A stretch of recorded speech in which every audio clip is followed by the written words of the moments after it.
बहुत ही important topic दोस्तों आज का, प्रॉपर्टी का वैल्यूएशन। मैं कंस्ट्रक्शन करा लेता हूँ लेकिन मेरे पास बिल नहीं होते, कैश में कंस्ट्रक्शन होती है। उस केस में क्या करूँ? मेरी प्रॉपर्टी बहुत पुराने ज़माने की है, 50 साल पुरानी है, मुझे उसके पेपर तक नहीं पता। उस केस में क्या करूँ? मैंने अपने फादर से प्रॉपर्टी ली थी गिफ्ट में, उस पर कैपिटल गेन कैसे पे करूँगा, उसकी वैल्यू कैसे निकालूँ? आखिर तक जरूर देखिएगा, आपके सारे सवालों का जवाब जो प्रॉपर्टी के वैल्यूएशन से जुड़े हुए हैं आज मिल जाएंगे आपको। पहला आपको बता दोस्तों कि वैल्यूएशन कितनी जगह होती है। हालांकि मैं तो आपको प्रॉपर्टी का जो वैल्यूएशन है कैपिटल गेन के पर्पस के लिए बताऊंगा आज, क्योंकि मैं हूं चार्टर्ड अकाउंटेंट, लेकिन और कई सारे पर्पस होते हैं, इसीलिए आपको बता देता हूँ। एक है दोस्तों वीज़ा, आपको वीज़ा लगवाना है, आपसे कहेगा नेटवर्क सर्टिफिकेट लाओ, साथ में प्रॉपर्टी की वैल्यूएशन लाओ, भाग गए तुम। फिर बैंक लोन के लिए चाहिए सबको पता है। एक है कैपिटल गेन टैक्स के लिए, बताऊंगा अभी इसकी कैलकुलेशन। प्रॉपर्टी में डिस्प्यूट हो गया है तो भी आपको करना पड़ेगा। भाई दो भाई थे, झगड़ा हो गया, ये मैं लूँगा प्रॉपर्टी, मैं लूँगा, कॉर्नर का प्लॉट है, कैसे बंटवारा हो, किसका हिस्सा कितना वैल्यू का है, उसके लिए भी ज़रूरी है। कंपनी के जो प्रॉपर्टी अगर शेयर करते हैं, सोल्ड करते हैं, उस केस में भी जरूरत पड़ती है कि भैया कंपनी के अंदर प्रॉपर्टी थी, अब शेयर ट्रांसफ़र होने हैं तो प्रॉपर्टी की वैल्यूएशन होगी ताकि शेयर की वैल्यू निकल जाए। अगर प्रॉपर्टी मदर से फादर से आई है, इनहेरिटेंस है, या कोई एसेंट्रल प्रॉपर्टी है, पुराने ज़माने की आ रही चली आ रही है, उस केस में भी प्रॉपर्टी की वैल्यूएशन बहुत इंपॉर्टेंट फैक्टर है। आपका टैक्स बहुत सारा बच जाता है सिर्फ इस प्रॉपर्टी की वैल्यूएशन की वजह से। अक्सर लोग इग्नोर कर देते हैं, डिस्कस ही नहीं करते। वो बात हो जाती है ना कि भैया मैं अपने आप को छुपा लूँ, आँख बंद कर लूँ, आँख बंद करने से क्या होगा, मुझे कोई देख ही नहीं रहा है, ऐसे लोग सोचते हैं हम बात भी नहीं करेंगे, बात करेंगे दिक्कत हो जाएगी। अच्छा, वैल्यूएशन की जरूरत क्यों पड़ती है और कब पड़ती है बता देता हूँ। अगर आप देखेंगे ये इंडेक्स है दोस्तों, इंडेक्स जिसके बेस पे हम कंप्यूटेशन बनाते हैं कैपिटल गेन की। बेस ईयर हमारा स्टार्ट होता है फाइनेंशियल ईयर 2001-2 से, ये 100 है, यानी कि सरकार ने कॉस्टिंग 100 रुपये ले ली है। यानी कि किसी बंदे ने अगर अप्रैल 2001 में कोई प्रॉपर्टी खरीदी 1 करोड़ की, 1 करोड़ की, तो उसका बेस ईयर 100 है और उसने पिछले साल बेच दी, तो मैं क्या करूँगा, 1 crore divide by 100 multiply by कर दूंगा 317 से, 3.17 मान लीजिए आप, तो ये मेरी वैल्यू आ गई 3.17 करोड़। आज की कॉस्टिंग वैल्यू आ गई, जो सेल वैल्यू माइनस कर दूंगा मैं इसमें से। लेकिन अगर मैंने ली है 1980 में, या किसी के फादर की 1980 की थी, मेरे पास बाय गिफ्ट आ गई है, या भगवान न करे कि इसकी डेथ हो गई है तब आ गई, उस केस में क्या करूँगा? उस केस में आपको वैल्यूएशन करनी पड़ेगी 2001 की, यहाँ पे लाना पड़ेगा।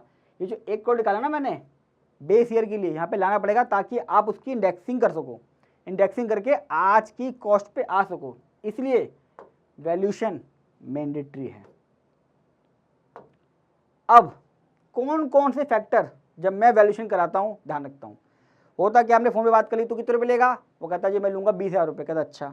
उससे बात करी तो कितने रुपये लेगा, वो कहता जी मैं लूँगा 10,000 रुपये। उससे बात करी वैल्यूएशन वाले से, कितने रुपये लेगा, वो लेगा जी 5,000, तू मेरी 5,000 वैल्यूएशन कर दे। वैल्यूएशन तो करवानी है दोस्तों, हमारा पर्पज़ यहाँ वैल्यूएशन नहीं करवाना है, हमारा पर्पज़ सही वैल्यूएशन करके हमें अपना टैक्स बचाना है। कई बार मेरे पास रिपोर्टें आती हैं जहाँ पे असेसी ने सिर्फ 5,000 और 10,000 रुपये बचाए चक्कर में 5-5 लाख रुपए का टैक्स फालतू दिया हुआ है। सिर्फ ये 10,000 रुपये बचा लिए उसने, लेकिन 10 लाख का टैक्स कब पे कर दिया, 5 लाख का टैक्स कब पे कर दिया, 25,000 33,000 रुपये के एक्स्ट्रा बचाने के लिए मोटा मोटा टैक्स चला जाता है। क्यों? मुझे अपना छोटा पैसा बचाना है, मुझे पता ही नहीं है कि इसका फ़र्क कितना पड़ता है। अब मैं आपको बताता हूँ कि कितने सारे फैक्टर हैं जो आपकी वैल्यूएशन को बढ़ा देते हैं। एक बंदे ने वैल्यूएशन करा ली 1 करोड़ की, कितने रुपए में, 15,000 रुपये में। उसने कहा ये रे प्रॉपर्टी के पेपर, ये ले 15,000 रुपये, मैं लूँगा नहीं। मैंने उससे बोला भाई एक वैल्यूएशन मैं कराऊंगा, मेरी फीस है 30,000 रुपये। उसने कहा आपसे कराऊंगा नहीं। लेकिन जब मैंने उसे बताया कि तेरी वैल्यूएशन एक्चुअल में आ रही है 2 करोड़ 25 लाख रुपये, तूने वैल्यूएशन ही गलत कराई है 1 करोड़ की। फिर उसने मेरे से पूछा कैसे, फिर मैंने बताया ऐसे। मैं बताता हूँ कैसे। लोकेशन बड़ी इंपॉर्टेंट है। जब आप प्रॉपर्टी के पेपर दे देते हो ना, उसमें कोई लोकेशन नहीं लिखी होती। आपका कॉर्नर का प्लॉट था या कॉर्नर की ज़मीन थी, कॉर्नर का घर था, हाईवे पे था क्या, रोड की लेंथ कितनी थी, बहुत सारे फैक्टर हैं, आसान नहीं है वैल्यूएशन करना। लीज है या फ्री होल्ड है प्रॉपर्टी, वो जीपीए पे है या रजिस्टर है या पावर टोनी पर है, हर एक फैक्टर से आपकी वैल्यूएशन प्लस और माइनस हो जाती है। कच्चा घर है या पक्का बना हुआ है, उस प्रॉपर्टी का यूज़ क्या है, यानी कि वहाँ पे कोई रह रहा है या वो खाली पड़ी हुई है, किस टाइप की कंस्ट्रक्शन है, मार्बल फ्लोर था, बिल्डअप एरिया कितना था, वो सब मैंने बहुत सारे कम फैक्टर लिखे हैं। बहुत सारे फैक्टर ऐसे भी होते हैं जिनसे आपकी वैल्यूएशन 10 से 15 से 20-25%, 50% या कई बार 100% भी डबल हो जाती है। जैसे यहाँ पे 1 करोड़ नहीं 2 करोड़ 25 लाख थी। सिर्फ फ़र्क ये आया, मार्बल का फ्लोर था, कॉर्नर का प्लॉट था, हाईवे पे था और फ्री होल्ड था। लेकिन जब उसने पेपर दिए, पुराने पेपर दिए, उसके अंदर लीज होल्ड लिखा हुआ था, लीज होल्ड लिखा हुआ था और कॉर्नर वॉर्नर तो कुछ लिखा ही नहीं होगा, वो तो जाके पता चलता है ना। अब जाएगा कौन, 15,000 रुपये आप दोगे तो कुछ जाएगा तो नहीं। इन बेसिस पे आपको अपनी वैल्यूएशन करनी है। कुछ पॉइंट और भी आपको ध्यान रखने जब आप किसी से वैल्यूएशन करवाएं। कौन से पॉइंट है देख लीजिए एक बार, इंपॉर्टेंट।